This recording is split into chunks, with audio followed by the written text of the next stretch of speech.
Hello, everybody. Making sure I'm going on live. Yes, here we are. Hello, everybody in the Moving Beyond Fear Facebook community. Chelsea here, coming to you live for the Love Over Fear show. I think this is episode 4 now. There are so many new people in this space, in this community. So I just want to first say welcome, and I want to let you know that we do the Love Over Fear show every other week or twice a month.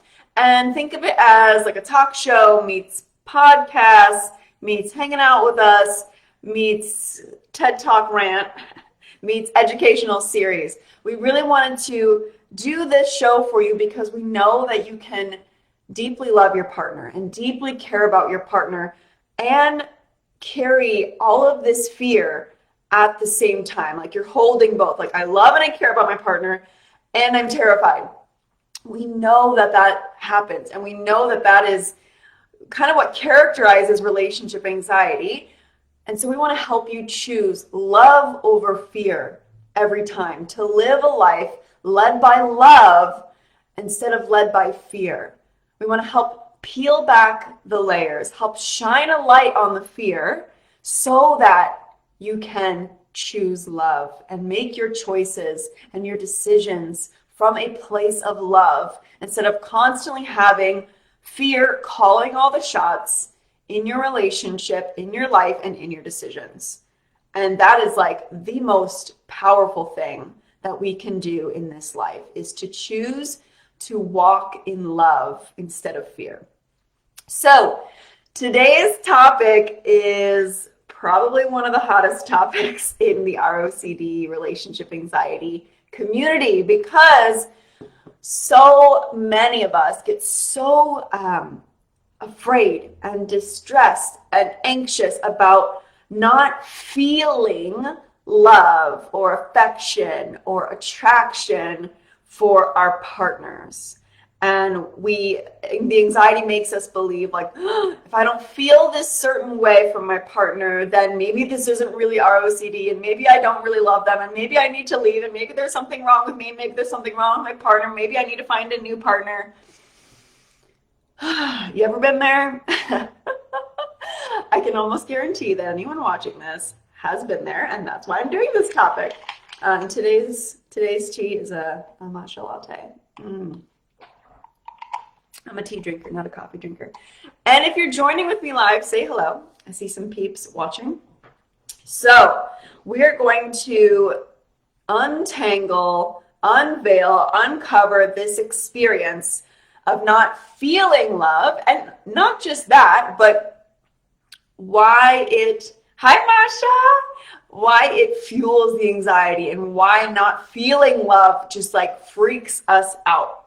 So I want to really just start with why not feeling a certain way creates so much anxiety.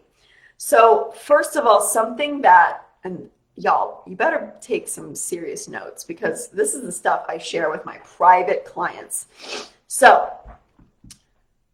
something that anxiety and OCD does that keeps us so stuck is meaning making. Meaning making. So what do I mean by that? When we experience something, a certain feeling, emotion, or lack thereof, that in itself is neutral. To not feel a certain way towards your partner, or to feel a certain way, or to experience a certain emotion, that in itself is neutral. It's not good or bad, right or wrong. But what gets us, what trips us up, is the meaning we put on that, is the meaning that we make out of experiencing that feeling or not experiencing that feeling. Hi, Zoe, or Zoe. Is it Zoe? Zoe? Let me know. I want to make sure I'm saying your name right. So it's the meaning making. And what the anxious brain does is it perceives everything through this lens of fear. So it says, if I'm not feeling a certain way for my partner, that means something is wrong. That means something bad. And I'm going to give you another example. Both is good. I'm going to give you another example. So when coronavirus first came out and exploded, our fear is so heightened, and it can still be this way, and it still is this way sometimes for me. But it's like, this is like a really big fear. I'm so afraid of getting this. I'm so afraid of getting this. So whenever I would experience a sensation in my body, a tickling in my throat, a little bit of a runny nose, like shortness of breath, that in itself is something I've experienced before. My mind would make meaning out of that. What if this means I have the coronavirus? My mind would interpret these sensations as something fear-based. So your lack of feelings is like a sensation or a lack of sensation. And the mind goes into negative fear-based meaning making. If your biggest fear is getting coronavirus, your mind will interpret everything that you feel and experience as potentially having coronavirus. If your biggest fear is having to leave your partner or being in the wrong relationship, if that is your biggest fear, if that is one of your core fears, core wounds, then your mind is going to interpret every sensation you experience as potentially meaning that you need to leave your relationship or you're with the wrong partner, therefore your life is doomed and you're going to be miserable for the rest of your life, and look what you've done, you've settled, you piece of shit. Right? Like if that is your core fear, your mind will make meaning out of everything you experience and make it mean that that bad thing is happening. You following? Is this landing? Is this kind of putting some of the pieces together for you? So first of all, it's the meaning making that we put on our feelings. And because and this goes back to shake off the shoulds, like we put all these shoulds of how we should be feeling, of what love should feel like. And who here has a codified definition of what love is supposed to feel like? Does anyone have a list? Is there a rule book that says what love is supposed to feel like and how it should feel? Like love is the emotional experience of love is so subjective from person to person. So when someone's like, you should feel in love, what does that even mean? We got to start questioning this stuff. What does that even mean? 100% agree. My biggest fear being that I don't love my partner. And today I was just trying to imagine us cuddling, and I just felt neutral. I couldn't imagine it completely, and I just freaked out. Yeah, so there's your mind. Beautiful example in the here and now. Oh my gosh, I was imagining the future with my partner, and I couldn't feel anything. That means I don't really love them, and therefore I have to leave, and then I'm going to experience all this pain. That's one of my biggest fears. You see what happens. So that it's the meaning making that the mind does, the ego, the fear-based, needing control. I got to avoid pain at all costs. The meaning making is really what is tripping us up, because feeling something or not feeling something is so neutral. It's so neutral. I literally did this 5 minutes ago before I hopped on. Yes. So our feelings, our sensations, our internal experiences are neutral. They're just energy in motion. Emotions are energy in motion. What trips us up is the meaning making and the shoulds that we put on ourselves of how we should be feeling. And again, let's start questioning all these shoulds of like, what is love even supposed to feel like? Is there one way to experience love? Does love have to feel one way all the time, right? So that's one piece of it. And so because we put the meaning on our experience, on what we're feeling, or the lack of what we think we're supposed to be feeling, or feeling different than what we think we're supposed to be feeling, because we've layered fear-based meaning making on top of that, this triggers an alarm in your brain. Something is wrong. I'm in danger. Something bad's going to happen. I'm about to be in pain because I'm going to have to leave my partner, or I'm going to be miserable for the rest of my life. Whatever that perceived pain, that perceived fear is. Cheers. Because your mind has made this meaning and then created this whole freaking movie in your head, this whole life scenario of all the terrible things that this means and all the terrible things that are about to happen because of what this means. Your body then responds to that thing, that scenario, that meaning you've created in your mind. So it's going to trigger a fear response in your body. We were neutral. We started neutral. Remember? Okay. I'm just kind of feeling mad today. I'm not feeling like ecstasy toward my partner. Neutral, not right or wrong. Or I'm feeling kind of sad today. Neutral. I'm feeling kind of bored in my relationship today. Neutral. I'm feeling angry toward my partner. Neutral. Not good or bad. Not right or wrong. And here's what happened. We layered the meaning on top of it. Boom. Now we're afraid. Now fear has entered into the body, into the energetic body. And so let's break down some science. You ready? Ready to go to science class? Okay. I had a love-hate relationship with science. I didn't really like it. I didn't want to ever be in science class, but then when I was learning stuff, I was like, oh, okay, this is pretty cool. I'm actually pretty good at this. So let's break down some neuroscience. Okay. When your body goes into that fear response, in response to that meaning making, something's wrong, I don't love my partner, which means I have to leave, which means I'm going to be in so much pain, I'm going to hurt everybody, I'm going to be devastated for the rest of my life, and I'm never going to find love ever again, and then I'm going to be a bad person, I'm going to be miserable forever, right? The movie starts. You've made the meaning out of your experience, out of your neutral experience. The movie is playing, the movie has started, the credits, it's on, the movie is on, and your body's like, your body goes into a fear response. Either fight or flight, which is a very activated, mobilized response. That's usually what we experience when we experience anxiety. That. Or we go into freeze, numbing, shut down, dissociation. Totally like freeze, shut down, numb. So those are our kind of core fear responses. So your body's going into a fear response. When your body is in a fear response, fight or flight, or freeze, shut down, immobilization, you lose access to something called the social engagement system.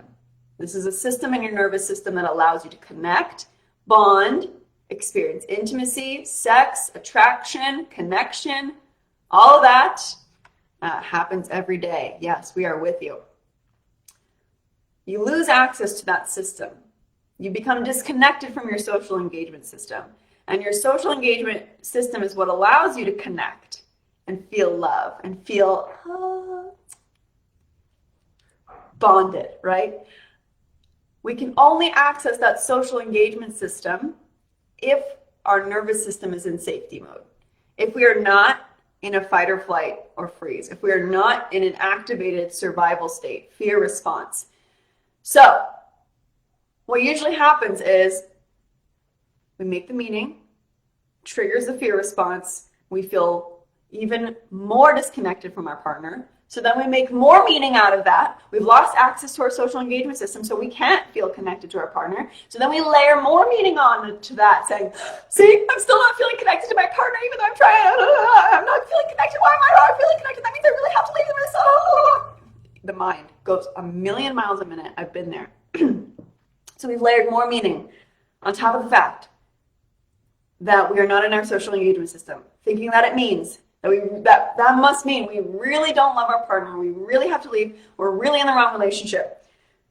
And we are doing ourselves a disservice, because the more we worry about not feeling a certain way, or the more we worry about not feeling connected to our partner, the less we're able to connect. It's like trying to swim out of sinking sand, like flail out of sinking sand. It's pulling you further and further away from the freedom that you want. Because the more you put your body into a fight or flight state, the more your body goes into that state, the more you're losing access to your social engagement system, the less connected you're going to feel. And then more meaning, more fear, less connection, more meaning, more fear, less connection. You see the pattern. I want you to see the pattern. I want you to understand this pattern, what's happening on a neurophysiological level. Do we feel that? Do we see that? We see that pattern. I want you to see it in yourself. Have a little light bulb moment. So the more we worry about not feeling a certain way, the less we're going to be able to feel that way. The more we worry about not feeling connected, the less we're going to be able to feel connected. Let that sit. Christiana, this is so interesting and helpful. You're so welcome. Yes, I think we all need to understand the science of our emotions, of our reactions, of our thoughts. The more we are afraid of not feeling a certain way, the less we will be able to feel that way that we want to feel. I'm going to let that sit with you. Chew on that. Chew on that. Yeah, sit with that one.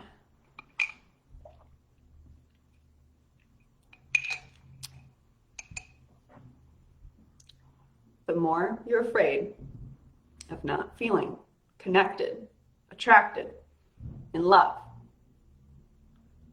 the less you will be able to feel connected, attracted, in love. Feeling disconnected, not attracted, not in love, in itself is neutral, because all feelings ebb and flow, come and go. No feeling is ever going to be static, continuous, never ending. So having moments of not feeling connected or attracted or in love are going to happen. And the more we can accept that, the more we can accept not being connected, attracted, in love, the more we will be able to feel connected, attracted, and in love.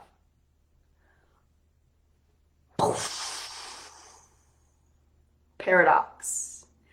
And the more afraid we are of feeling disconnected, unattracted, and not in love, the less we will be able to experience those emotions. We got it? We there? I think we're there. So that is the pattern that's happening. Boom. Wow. Thank you, Steve. Yes, we're there. I feel it. Things are coming together for us all. We're on this journey together. I'm so excited. Oh my God, are you guys excited? We're on this journey of learning. I love it. So, and well, another piece of this, the meaning making. Thank you so much. This legit made me smile. Good. I'm smiling with you. Yes. So we have the meaning making about how we should be feeling, and if we don't feel that way and what that means, because we're seeing it, we're interpreting everything through that lens of our core fears. If your core fear, if one of your biggest fears is getting coronavirus, you're going to interpret every sniffle, throat tickle, dry throat as you having coronavirus. Honestly, this makes so much sense. We're there. Hallelujah. Okay, that's where I wanted us to be here. We're here. Okay. If one of your biggest fears getting coronavirus, you will make meaning out of everything you feel as meaning you have coronavirus. If one of your biggest fears is having to leave your partner or being in the wrong relationship and therefore being miserable, you will interpret and make meaning out of everything you experience as meaning those things. So there's the meaning making layer. And then we have the physiological response. The meaning making, fear-based meaning making creates this scenario, this movie in your head. Your body responds. When your body responds in fear, you lose access to your social engagement system. You feel less connected. We layer meaning on top of that. And the cycle goes on. I wish I did not allow those feelings to win and become reality versus understanding, accepting the ebb and flow. It's a process. And here we are, like, learning these things right now. Yes, so have grace and patience for yourself. No one talks about this in movies. Our parents don't sit down and tell us this. No one talks about this. So give yourself grace and forgiveness for not knowing then what you are learning now. A wonderful example is lice or mosquitoes for me, if we're talking about that or worrying that I start getting itchy. Oh, okay. I want you to further understand this. I started working at an outpatient psychiatric facility. That was like one of my full-time jobs when I was a therapist in public mental health. And I was told that a lot of times patients would bring in bed bugs. I was so afraid of getting bed bugs. And I was told all the horror stories of getting rid of bed bugs and how expensive it is. And I was so afraid of getting bed bugs that anytime I felt an itch, I was like, shit, it's bed bugs. Oh my God. One time there was like some dirt. You know how sometimes dirt gets in your bed? This is kind of gross, like gets in your bed. And I was like changing the sheets and I saw dirt. I'm like, oh my God, are these bed bugs? So you will interpret everything through the lens of the things you're afraid of. Love this example. Yes. Oh, we're getting there. So that's one part. Another piece of this is understanding that there are different phases and facets of love. Love is multifaceted. It is this ever morphing, ever evolving thing when we are in a long-term committed relationship. It will have different phases. It will have different facets. And so we have to give love the space and the opportunity to morph and evolve and show different sides of itself, that it doesn't have to look one way, just as we don't expect a human to just be one way all the time. They're multifaceted, multidimensional. Love is that way as well. And just because you're not used to feeling this new phase of love doesn't mean it's not love. Doesn't mean you don't love them. Maybe you're coming out of that like, oh my gosh, this is new and exciting and I'm obsessed with you. Like, not everyone has that phase. Okay, so if you out there didn't have that phase, it doesn't mean nothing's wrong with your relationship. But sometimes when we transition into a deeper phase of love, a quieter phase of love, a less colorful, ecstatic phase of love, we go, oh, I'm not feeling that way anymore. I must not actually be in love. We have to understand that love, it has phases. It's multifaceted, multidimensional. It doesn't look one way. It can feel different day to day. We have to allow it to grow and to change and to evolve. I'm going to read some of these comments. Yes, makes a lot of sense. Someone said I had a panic attack the other day and the first thing I thought was coronavirus. Yes, yes. So we're seeing how we do that, how the mind does that. So just because what you think love should feel like, you're not experiencing what you think love should feel like, doesn't mean you don't actually love your partner. And we have to remember that love is not just a feeling state. Love, and the problem is that the English language is way too limited around certain things. So when one person could be saying the word love, they mean something different from when another person is using the word love. So maybe us in this community, we need to create some new words or a new language for when we talk about love and relationships. Because we go, I'm not feeling love. Okay, so what is your definition? What are you meaning when you say that? Describe to me what you think your definition of love is. Hi, Juliet. Because love can be a feeling that we are talking about. Love can be the action and the commitment that we're talking about. Like, what is it that we're talking about? Become more clear and more curious. Learn to use more descriptive words. When you're like, I'm not feeling love, it's not really, what is it that you're not feeling? Oh, I'm not feeling excitement. I'm not feeling connected. I'm not feeling butterflies in my stomach. I'm not feeling like I'm feeling bored, right? What is it that you really mean? Love to me is an action, especially when you aren't feeling loving feelings. Yes. So the action of love is what sustains the relationship. The feelings of love are just the bonus. You heard that? You heard that? The action of love is what sustains the relationship. The feelings of love are just the bonus. It's the bonus. A theory of mine is that earlier years we were fine with these sensations before people started building the idea of love. Oh, the marketing industry also played a big part in it. They used such a sensation and built it up to boost their products. Preach! Maybe what I'm saying is dumb, but I believe it played a big part. Not dumb at all. I think you're right on the money. Right on the money. We're fed this idea of what love is and what love should be. So when we're not feeling what the media is saying that we should be feeling, or we're not, all like with our partners all the time, we're like, oh my God, maybe I don't really love my partner because I'm being told that this is the one way that love looks and the one thing that love means.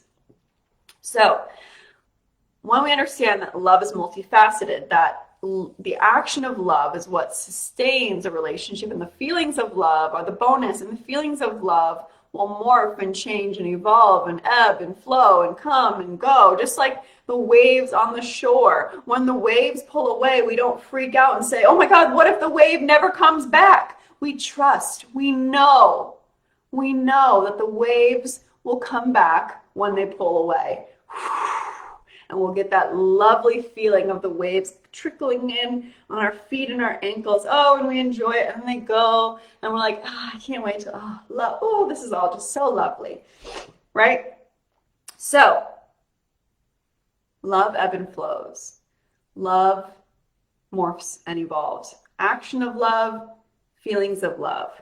And being curious about what is this definition you're fed of what love should feel like. Hi, Nicole. Yes, Chelsea. Love this. Oh, feeling very playful today. So, and many times, another thing that trips us up is we go, I'm not feeling in love with my partner. I'm not feeling attracted to my partner. We need to ask ourselves this. What are those feelings that you're searching for in your partner or in your relationship? What are those giving you?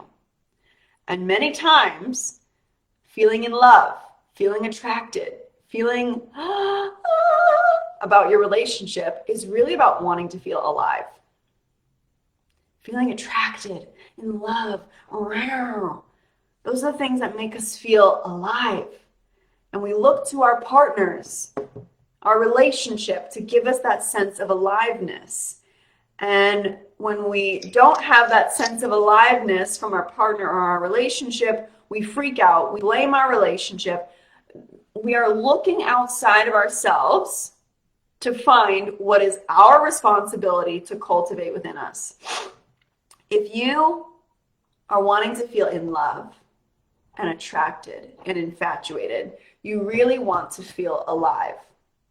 It is not your partner's job. It is not your relationship's job to make you feel alive. That is your responsibility. So we have to learn to embody within ourselves that which we want to experience in our relationships. If you want to feel in love and attracted, aka alive, creative, excited, you got to cultivate that within your own body. We cannot look outside of ourselves. And this is the thing that scares us, because that means we are responsible. We are responsible for our own happiness. We are responsible for our own internal world and our own emotional well-being. And it's not anyone else's responsibility to make us feel a certain way. And when we have that come to Jesus moment, we're like, fuck, shit, I can't blame my partner or my relationship anymore. I have to do something that's going to be uncomfortable. I have to put effort and energy and time and commitment into making myself feel alive. We got to have that moment where we take radical responsibility for our own inner world, our own emotional lushness, our own emotional well-being. Steve, so true. Yes. So we embody within ourselves that which we want to cultivate and experience in our relationship. So mood. Yes. Thanks, guys. So we can cultivate emotions. We don't have to wait for an external thing to give us the thing that we want. We don't have to wait for our partner to look a certain way or do something or say something for us to feel a certain way, because it's never going to be enough. You're never going to feel in love enough, attracted enough, alive enough, excited enough when you look outside of yourself and wait for an external circumstance or person to give you that thing that you want. You can cultivate emotions. That is the magic of being connected to your body, that you can cultivate any emotion that you want in your body. What? Oh, Chelsea, I don't agree with that. Chelsea, no, that's not true.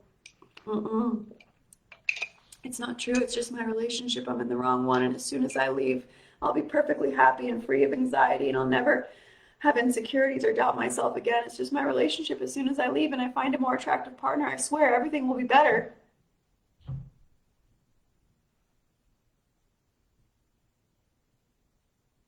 You see the blinks? If that's your mindset, you will be chasing for the rest of your life. I feel heat and fire and energy in my chest because there's a lot of, I think we need a little fire under our ass. It takes radical responsibility, commitment, consistent practice to take ownership of our inner world, to cultivate within us that which we want to experience in our relationship. Radical responsibility, being in our bodies, knowing how to cultivate aliveness, excitement, joy, passion, attraction, cultivating that within yourself so that it overflows and your relationship just mirrors that back to you. Because your relationship's just a mirror. If you don't feel excited, alive, if you always feel, if you criticize yourself and you feel unattractive yourself, your relationship is going to mirror that back to you. Or your partner is going to try and try and try everything in their power to help you feel a certain way, and it's never going to be enough. They're never going to be good enough. Oh, this is heavy. This is getting real. I didn't expect this turn. Needed to be said. I'm going to be real. I'm tired of the lack of responsibility and the blaming and the projecting onto the partner. That's got to stop. Your turn, baby girl. Your turn to step up. Yep. So that's why you can't feel the love. That's why you freak out when you don't feel the love. That's why these reasons, the meaning you make, the physiological response, and the pattern and the layers of meaning, our limited definition of love, and our looking outside of ourselves, waiting for our partner to make us feel what only we can cultivate within ourselves. Yeah, that's why. Yeah. Let's see. I really like something Cheryl Paul said before, along the lines of your partner may not have this certain trait, but another partner isn't going to have another trait, and you're going to have a different set of problems. Absolutely. Absolutely. There is no one person who's going to be your all in all and give you everything you could ever need. That is way too much pressure to put on one human being. A human being cannot be your all in all and make you feel everything you want to feel. That's not fair to our partners. That's not fair. On the inner work journey, everything makes so much sense. It's work, but the reward is on the horizon. Yes. The best thing I've ever done for myself and my relationship this year is taking radical responsibility for my own emotions. Nicole's a badass. Yeah. Yeah, we get so scared of doing that, but honey, your freedom lives in that. Because what we all want with ROCD, we don't want certainty. We don't want to know for sure. We think that's what we want. We want freedom. You want freedom. You want freedom from the misery, from the suffering, from the overthinking, from the self-doubt, from the insecurity, from the fear, from the pain, from the pattern. You want freedom. Guess where that freedom is? Taking radical responsibility. I feel like that Kermit the Frog meme, sipping the tea. Someone screenshot this and make a meme out of me. Yes, baby, you can walk through. We're still in our current apartment, and it's a weird setup. You can walk through. So he has to walk through my office to get to his office. So, if you are done with blaming your partner for not feeling in love, for blaming your relationship for not feeling in love, if you're done with that game, that never-ending game, that game will never end. If you want to take radical responsibility and break this pattern and be able to feel everything and allow yourself to feel everything without making any meaning out of it and just experience life, let the waves of the shore come and go and enjoy all of it. If you want to be able to let yourself feel and have the freedom in your relationship that you so desire, then we're your people. Me and Sarah, we're your people. We got you. We don't play games. We're here to boom, boom, boom, breaking patterns, ching, ching, ching, ching, ching. We got you. And you need to sign up this month because the investment to work with us is going up in 2021 because we have refined so much of our programs. They're so powerful. Our clients are loving what we're doing. We've added more stuff. So investment to work with us is going up next month, 2021. Holy shit. So I've posted links to 2 programs. One's a self-study course and one is a live program. I've posted links to 2 so you can look at them and choose. Your healing, your growth starts with making a decision. The thing about relationship anxiety is it makes us like this. Oh, I don't know. I don't know. And we're doing this dance. I don't know. I don't know. We have to. We got to hone in. Clarity. Make a decision. I need you to tune into that energy. Picking this, doing this. It's scary. I'm doing it. No more of this. Oh, I don't know. Oh, what if I do the work and I find out I have to leave? Man, I want to grow, but I don't know. I'm so scared. No. We're leaving that energy in 2020. 2021, we're stepping into this. We're stepping into power, responsibility, decisiveness, empowerment. I already said responsibility, but we're going to step into responsibility twice. So that's where we're going in 2021. That's where Healing Embodied is going. That's the energy I'm bringing with me. And if you want that energy, stick around, hang around. If you're not ready for that energy, then this space might be way too triggering for you. So if you want to work with us, take radical responsibility, make your relationship the best that it's ever going to be, then check out our self-study course. This is Safety Within, completely self-directed. Take it at your own pace. You get lifetime access to the course and the materials and the trainings and the exercises. And then we have the Luscious Love Immersion live group program. Seriously, so awesome. Amazing. Check it out. Snag a spot. Lock in this price before 2021. All right, you guys. Sending you so much love. I hope we learned a lot today. I hope we feel empowered. I hope we feel that spark, that inspiration, that motivation, that energy that we really need to jump in. Just jump in. Jump in. All right, guys. This is the last live thing I think I'm doing for the rest of the year. Matt and I are moving into our new house in less than 2 weeks. So I'm taking off the next 2 weeks to, it's a lot. As you can see, my office is not packed at all. So we've got a lot to do the next 2 weeks, but I would absolutely love to see your beautiful face in our course or in our Luscious Love Immersion. I am doing a live session in the Luscious Love Immersion on the 21st, so that's Monday, I think. So jump on in, jump on it, jump on it. And I will see you in 2021 in that energy. You know what I'm saying? I'm going to see you there. I hope you're ready. That's where we're going. All right, guys. Thank you, Christiana. We're very excited. Very excited. You're so welcome. I hope we learned so much. We went to school. We learned some science. We got a little loving kick in the ass. You got a lot on my eyebrow. That's a good thing. It's a good thing, you guys, because it means I love you and I care about you and I don't want you stuck in this pattern because I know how miserable it is. So I say all of this with all of the love in my heart. I got a lot of love in this little heart and I say it with all of it. So you guys are awesome. I hope you learned something today. And until next time, I can't wait to see you embrace love wholeheartedly.